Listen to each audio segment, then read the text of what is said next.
So ayan mga kasunog, tapos na natin na set up yan. Lalagyan na lang dun sa loob, pero wala pa kasi yung may-ari.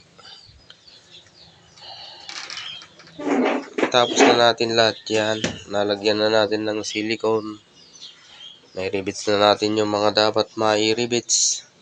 Ito yung shoe rack mga kasunog, ito siya. Ayan, ganyan lang po yung itsura niya. Ali, ang daming layer po niyan mga kasunog. 10 layer. Ayan. Tapos ito yung kanyang pintuan, para daw hindi mapasok ng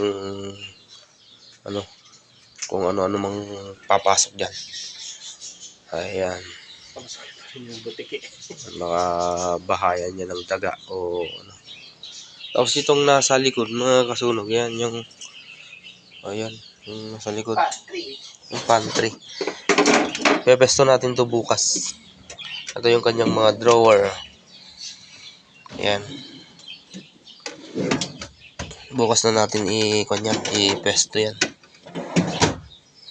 Kasi yung kanyang okay.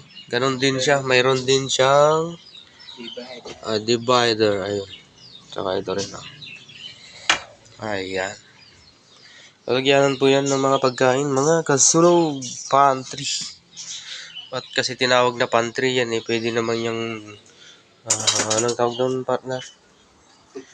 Pwede man yung food cabinet. Talagang napaka-social ng pangalan na pantry. Tapos yung shoe rack nila fully covered. Fully covered. PH. Joke lang. Full cover. Napaka elegant. Tignan mo naman.